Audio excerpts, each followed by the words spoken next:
Penerapan nilai berakhlak dari kelompok 3. Perkenalkan, kami dari kelompok 3 yang terdiri dari Rosalina Dabayanti, Rudo Filemon Pardede, dan Stephen Joshua.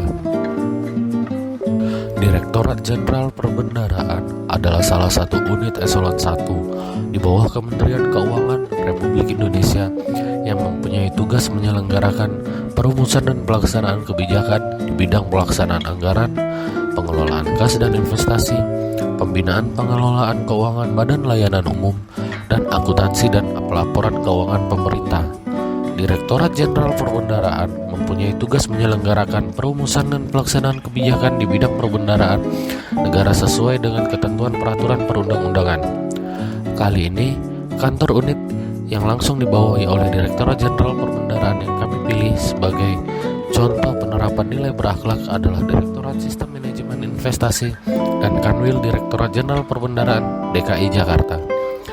Direktorat Sistem Manajemen Investasi mempunyai tugas merumuskan serta melaksanakan kebijakan dan standarisasi teknis di bidang sistem manajemen investasi. Dan Kanwil Direktorat Jenderal Perbendaharaan DKI Jakarta mempunyai tugas melaksanaan koordinasi, pembinaan, supervisi, asistensi, bimbingan teknis, dukungan teknis, monitoring, evaluasi, analisis, kajian, penyusunan laporan, dan pertanggungjawaban di bidang perbendaharaan berdasarkan peraturan perundang-undangan dalam lingkup Provinsi DKI Jakarta.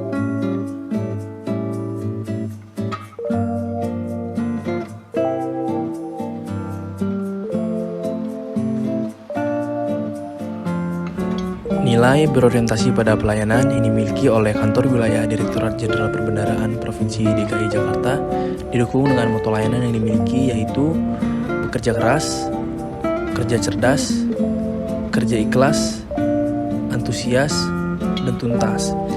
Kelima nilai ini merupakan moto ataupun slogan untuk mendukung pelaksanaan tugas dan fungsi sesuai dengan etos kerja dan mempertimbangkan profesionalisme serta niat hati yang tulus dalam melakukan pekerjaan.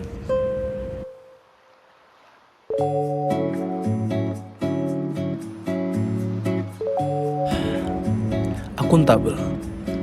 Penerapan nilai akuntabel pada Kantor Wilayah Direktorat Jenderal Perbendaharaan Provinsi DKI Jakarta didukung dengan layanan pengaduan umum yang biasa disebut Sapa Si Pitung.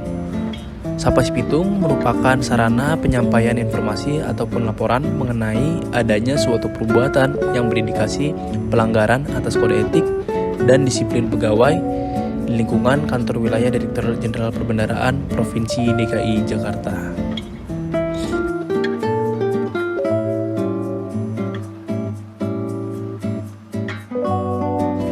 Kompeten. Nilai kompeten untuk terus meningkatkan kompetensi diri dalam menjawab tantangan yang selalu berubah didukung dengan penunjukan change agent serta lighthouse pada tiap-tiap unit di lingkungan Kanwil Direktorat Jenderal Perbendaharaan Provinsi DKI Jakarta. Change agent dan lighthouse ini merupakan duta transformasi yang ditunjuk untuk mendukung transformasi kelembagaan yang ada di Direktorat Jenderal Perbendaharaan.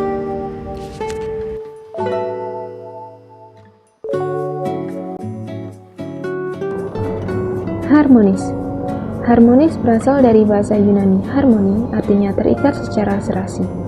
Contoh hal yang dilakukan Direktorat SMI untuk mewujudkan suasana harmonis adalah membangun lingkungan kerja yang kondusif dengan cara mengadakan morning call yang berfungsi sebagai briefing dan koordinasi antar pegawai di Direktorat SMI. Harmonis akan memberikan efek positif bagi produktivitas, hubungan internal, dan kinerja. Berikut ini adalah dokumentasi saat morning call Direktorat SMI dengan topik mempertahankan jiwa anti korupsi. Morning call ini dilakukan sebagai koordinasi tim dan pengarahan dari direktur untuk menghadapi tugas yang akan datang.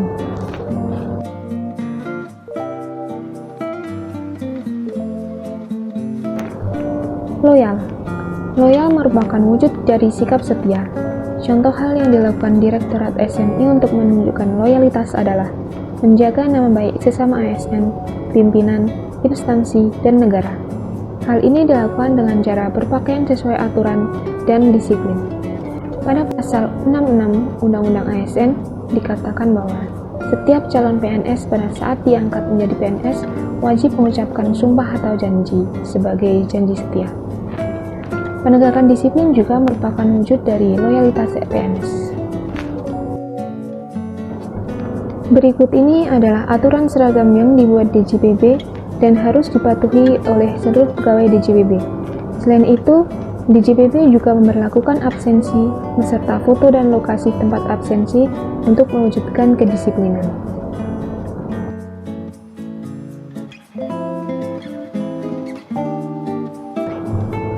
Adaptif.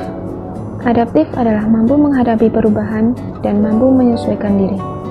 Contoh hal yang dilakukan Direktorat SMI sebagai wujud adaptif adalah cepat menyesuaikan diri menghadapi perubahan dan terus berinovasi dengan mengembangkan kreativitas. Salah satu ciri adaptif yang dilakukan oleh Direktorat SMI adalah memanfaatkan media online meeting dengan Microsoft Teams yang dahulunya telah digunakan selama pandemi dalam penerapan work from home atau WFH yang kini terus dimanfaatkan. Direktorat SMI juga terus berinovasi dengan mengembangkan aplikasi ADI atau Arsitektur Desain Investment dengan modul Define dan berfungsi untuk mengharmonisasi kegiatan pemberdayaan antar kanwil maupun memonitor efektivitas kegiatan pendampingan yang sudah dilakukan. Kolaboratif. Kolaboratif dalam Kamus Besar Bahasa Indonesia berarti bersifat kolaborasi. Menurut Lindeke dan Sickert, kolaborasi adalah proses yang kompleks yang menuntut pembagian pengetahuan yang terencana dan disengaja yang menjadi tanggung jawab semua pihak. Dalam lingkungan pemerintah, kolaboratif governance merupakan sebuah pendekatan pengambilan keputusan, tata kelola kolaboratif, serangkaian aktivitas bersama di mana mitra saling menghasilkan tujuan dan strategi dan berbagi tanggung jawab dan sumber daya. Salah satu contoh kolaboratif adalah Open Workspace yang diterapkan dalam Direktorat Sistem Manajemen Investasi. Open Workspace bertujuan meningkatkan kolaborasi antar pegawai sehingga kinerja dapat lebih ditingkatkan. Tujuan tidak langsung dari konsep Open Workspace adalah mendorong pegawai bekerja lebih cepat. Hal ini diperoleh dari pola kerja yang lebih kolaboratif antar pegawai dan fasilitas pendukung bekerja yang lebih adaptif. Pada kesimpulannya, Direktorat Sistem Manajemen Investasi dan Kantor Wilayah Direktorat Jenderal Perbendaharaan DKI Jakarta telah menerapkan Core Value ASN berakhlak dalam menunjang aktivitas bekerja sehari-hari. Terima kasih.